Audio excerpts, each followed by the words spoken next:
नमस्कार बंधुओं, मैं आज आपको एक नई समस्या से अवगत कराना चाह रही हूँ, जो कि आजकल की एक ज्वलंत समस्या है। ज्वलन समस्या मीन्स तो आप समझ सकते हैं। ज्वलन समस्या मीन्स आजकल जो हर किसी को किसी न किसी क्षेत्र में परेशानी ला रही है, वो ज्वलंत समस्या है। और उस समस्या से हम क्या, हमारे समाज में सामाजिक वर्ग के हर कोई पीड़ित हो रहा है आजकल। कुछ एज नहीं है, कोई लिमिट नहीं है, कोई उसके लिए बाउंडेशन नहीं है। किसी भी एज का, किसी भी लिमिट का, किसी भी तरह के लोग उससे पीड़ित हो रहे हैं। और वो एक युवा और युवा वर्ग की तो थी ही कि वो उनके संग हुआ करती थी ये प्रॉब्लम। लेकिन आजकल तो ना युवा वर्ग देख रहे हैं, ना वृद्धावस्था देख रहे हैं, ना प्रौढ़ावस्था देख रहे हैं। किसी को भी इन समस्याओं का सामना करना पड़ रहा है।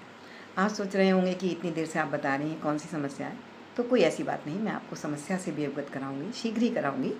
तो एक बहुत ज्वलंत समस्या है, जिसका समाधान मैं आपको कोशिश करूंगी कि बताने का। ये तो नहीं कह सकती कि मैं कोई डॉक्टर नहीं हूँ या मैं कोई ऐसी नहीं हूँ जो इसकी समस्या को पूर्ण रूप से सुलझा सकूँ।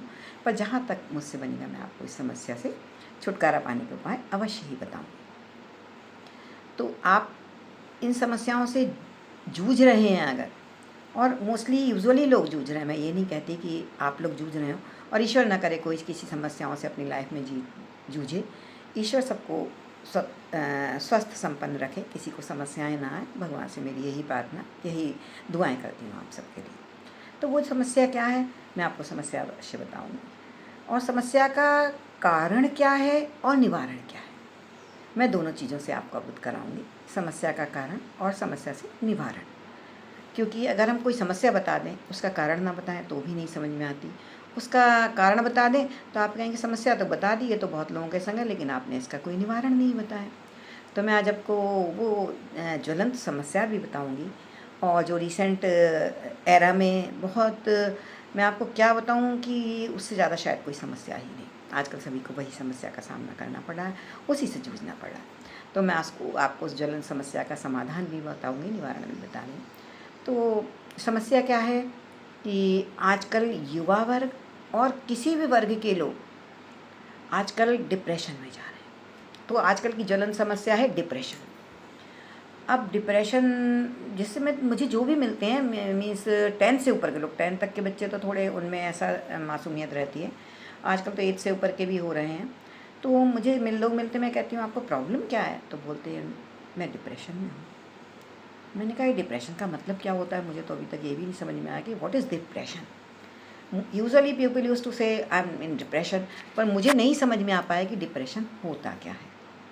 तो मैंने उनसे पूछा ये डिप्रेशन क्या है। बोले मैं बहुत परेशान हूँ, मैं आपको क्या बताऊँ, मैं समझा नहीं सकता। मुझे कभी कभी लगता है मैं सुसाइड कर लूँ, कभी कभी लगता है मैं समाज से ऐसी जगह भाग जाऊँ जहाँ मुझे दुनिया का कोई इंसान ना दिखे, कोई जान पहचान वाला ना दिखे, जंगल में चला जाऊँ, क्या करूँ, रिश्ते नाते तोड़ दूँ, मर जाऊँ। मतलब यहाँ तक कि आप देखिए कि लोगों से दूर भागना, रिश्ते नाते तोड़ना, ये सब चीज़ें तो एक अलग चीज़ है।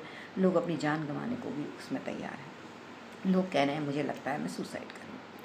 तो मुझे बड़ा दुख होता है ये सब जान के कि देखिए इतने, और मतलब ऐसा नहीं कह सकते कि कोई गंवार या कोई ऐसे लोग हैं। सभी लोग कहीं ना कहीं पढ़े लिखे और शिक्षा वर्ग में पूर्णतः शिक्षित हैं। तो ऐसे लोगों के संग जब ये समस्या आती है तो और दुख होता है। शिक्षा में परिपूर्ण, बुद्धि में उनसे का कोई सानी नहीं, और वो कह रहे हैं मैं डिप्रेशन में हूँ, मुझे लगता है मैं मर जाऊँ, जान से चला जाऊँ, त्याग दूँ, समाज त्याग दूँ, रिश्ते नाते त्याग दूँ, जान दे दूँ। तब उससे भी ज़्यादा दुख होता है। तो मैं आपको यही बताऊँगी कि डिप्रेशन में लोग क्यों जा रहे हैं।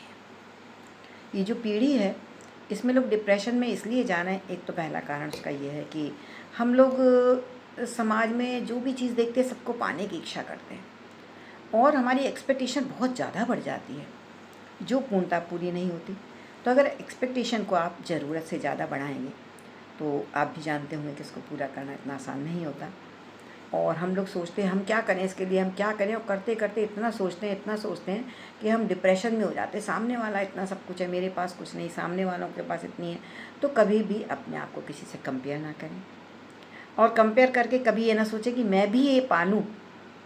हमेशा ये सोचें कि आपने जो पाया है वो शायद किसी से कम नहीं है। आपने जितना कुछ पाया है वो शायद किसी से कम नहीं है। आप दुनिया में सबसे निराले इंसान हैं। आप ईश्वर की आराधना के पात्र हैं, आप ईश्वर की कृपा के पात्र हैं।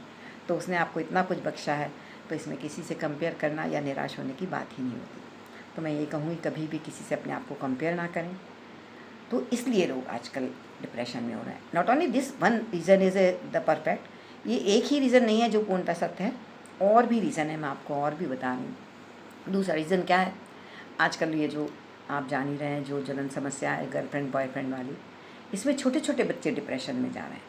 क्योंकि आजकल बुरा तो नहीं कह सकती मैं आज के समाज को, मेरे बच्चे भी हैं और वो भी इसी पीढ़ियों में हैं, तो मैं ये नहीं कह सकती कि वो बहुत बुरे हैं, लेकिन वो किसी चीज़ का मायने सत्य रूप से नहीं समझ रहे। प्यार का मायने उनको नहीं पता है, वो नहीं जानते हैं कि प्यार क्या होता है, प्यार का मतलब क्या होता है। लेकिन सब में एक आकांक्षा है कि I want to fall in to the love. हर कोई चाहता है कि वो प्रेम में विहीन हो जाए और प्रेम पाले। तो ये चलन बहुत ज़्यादा होगा युवा पीढ़ी में। युवा पीढ़ी में क्या, वो तो यंगस्टर्स बिल्कुल जो छोटे हुआ करते हैं, मतलब मैं देख रही हूँ कि 15-15, 16-16 साल के हो रहे हैं, वो भी इस समस्या से ग्रसित हो रहे हैं और वो भी अपने आप को प्रेम में डूब जाना चाहते हैं। अब प्रेम एक तो छोटी उम्र का प्रेम, वो तो ना समझ होते, समझते ही नहीं। उनको तो जो भी एक अट्रैक्शन होता है अपोजिट सेक्स, वही थोड़ा सा दिखा या एक उन्माद सा चढ़ा के मुझे प्रेम करना है, तो इस चक्कर में वो प्रेम कर बैठते हैं और प्रेम सफल नहीं होता। प्रेम क्या सफल होगा, आप जान ही जाएंगे इस उम्र का प्रेम कोई प्रेम नहीं होता है, वो जान ही जाएंगे और वो डिप्रेशन में चले जाते हैं, क्योंकि जो उम्मीद करते हैं वो उन्हें मिलती नहीं है। लड़कियों में अगर छोटी उम्र में फिजिकल रिलेशन बना लेते हैं तो वो लड़कियां अपने आप में डिप्रेशन में चली जाती हैं। तो ये समस्याएं हो रही हैं, डिप्रेशन का रीज़न बन रही हैं। एक तो सबसे बड़ी, अपने आप को किसी से कंपेयर ना करें, क्योंकि आप जो हैं, आपको ईश्वर ने दुनिया में सबसे निराला बनाया है, आप अपने आप में परिपूर्ण हैं, तो आप किसी से कंपेयर ना करें। तो इसलिए समस्याओं का सामना करना पड़ रहा है। और दूसरा वो मैंने आपको बताई दी, प्रेम में डूब के लोग डिप्रेशन में जा रहे हैं। और पेरेंट्स, एक तो पीढ़ी डिफरेंस, देख जनरेशन गैप बोला जाता है, आप जानते हैं। माँ बाप की थिंकिंग अलग है, बच्चों की थिंकिंग अलग है। माँ बाप बच्चों को कुछ एडवाइस कर रहे हैं, बच्चों को कुछ अच्छा लग रहा है, बच्चे कुछ समझ रहे हैं, वो माँ बाप की एडवाइस को पालन नहीं कर पा रहे हैं। वो माँ बाप की बात नहीं समझ रहे, माँ बाप उनकी समझ नहीं रहे। माँ बाप उनको डांट रहे हैं, घर से निकल जाओ, ऐसा कर लो, ऐसा कर लो, तुमने मेरा ये काम नहीं किया, तुमने मेरी ये इच्छा पूर्ति नहीं की, तुम्हें इससे शादी करना, तुम्हें ये पढ़ाई पढ़ना। तो माँ बाप अपनी इच्छा बच्चों पे थोप रहे हैं और बच्चे बेचारे वो तो यही समझ रहे हैं कि माँ बाप को, तो आजकल तो बच्चे यही समझते हैं ना कि अब पता नहीं इन्हें क्या है ही अकल की नहीं है। बच्चे तो ये समझते हैं हम लोगों ने पढ़ा लिखा है या नहीं है, या मतलब वो ये समझ लेते हैं इनको कुछ अकल ही नहीं है और उनकी गलती नहीं बोल सकते। हम लोग भी अपनी एक उम्र में यही समझते थे, मम्मी पापा को समझते ही नहीं मेरी बातों को।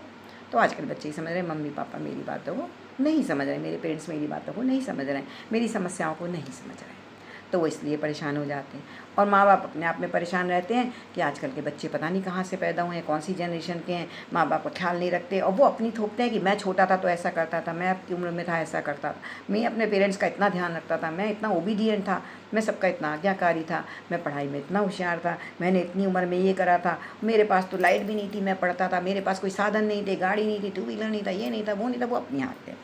और बच्चों को ये लगता है कि क्या पागलपन वाली बातें करें, ऐसा भी कोई होता है, क्योंकि वो पीढ़ी गैप होता है, जनरेशन गैप कहते हैं, बच्चे नहीं स्वीकारते। तो इस कारण से क्या हुआ है, एक उम्र के बाद माँ बाप डिप्रेशन में जा रहे हैं, वही सोच रहे हैं बच्चे मेरा ख्याल नहीं रख रहे, बच्चे मेरी बात नहीं मान रहे, तो माँ बाप डिप्रेशन में जा रहे हैं। और बच्चे क्यों डिप्रेशन में जा रहे हैं, बच्चे कह रहे हैं कि इनको बात ही नहीं समझ में आ रही, हम जो बोलना चाह रहे हैं समझ क्यों नहीं रहे, हम इतना परेशान क्यों कर रहे हैं, हम तो तंग आ गए इस घर से, हमें लगता है घर छोड़ के चलें, हमें लगता है जान दे दें, हमें लगता है क्या कर लें।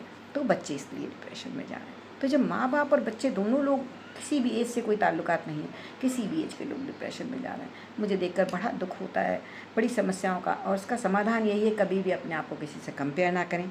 जनरेशन गैप है तो समझें, मैं अपने बच्चों की समझती हूँ, मैं ही जानती हूँ वो कुछ कह रहे हैं तो कहीं ना कहीं सही कह रहे होंगे, हम लोग भी इस उम्र में किया करते थे। तो बच्चों की बातों को पूर्णतः सहयोग करें और उनकी बातों को समझने की कोशिश ज़रूर करें। अगर नहीं भी समझ रहे, आपको नहीं अच्छी लगी, फिर भी कोशिश करें। उस कोशिश में बच्चे भी अपने आप को एक कॉन्फिडेंट और एक कहीं ना कहीं उनके ऊपर एक हाथ है ऐसा फील करते हैं। और बच्चे अपने माँ बाप को समझें, उनकी उम्र को देखें, वो कितने दिन आपके साथ हैं, कब तक आपके लिए कर रहे हैं। तो बच्चे उनको माँ बाप के लिए सोचें और माँ बाप बच्चे के लिए सोचें, तो दोनों एक दूसरे के लिए सोचें, तो किसी भी उम्र के लोग कभी डिप्रेशन में नहीं जाएंगे। बच्चों को पढ़ाई जो वो पढ़ रहे हैं, जो उनकी इच्छा है उनको पढ़ने दें, इतना बाध्य ना करें कि वो फर्स्ट पोजीशन ही लाएँ या कहीं सेलेक्ट ही हों। वो जिस काबिल हैं, जितना उनका ब्रेन डेवलप्ड है, जितना वो काम कर रहे हैं, जितनी उनकी क्षमता है, कैपेसिटी के अनुसार सब लोग कहीं ना कहीं अपने आप कुछ कर लें। तो किसी भी तरह का टेंशन लेने की ज़रूरत नहीं है। यही सोचें, होय है वही जो राम रच राखा, को कर तरक बढ़ावे साका। भगवानों के संग भी वो हो के रहा था जो उनके नसीब में था, तो सबके संग यही होता है। इसमें डिप्रेशन या सोचने की कोई बात नहीं है। अगर कोई समस्या है उसका हंसी खुशी से और हिम्मत से, साहस से सामना करें, आप कभी भी डिप्रेशन में नहीं जाएंगे। और मेरी एक सीनियर के नाते आप सभी को दुआ है कि कभी कोई ना सोचे, कोई बात हो तो पेरेंट्स से डिस्कस करें, हम उम्र से डिस्कस करें, अपने अंकल आंटी से डिस्कस करें, जिसको भी आप ऐसा समझते हैं मेरी बात समझेगा, उससे डिस्कस कर लें। पर कभी भी ये ना सोचें कि मुझे जान त्यागनी है, मुझे घर छोड़ना है, मुझे दर बदर का होना है। कभी भी ऐसा ना सोचें। डिप्रेशन ही कोई समस्या नहीं है, हमारे मन की एक सोच है।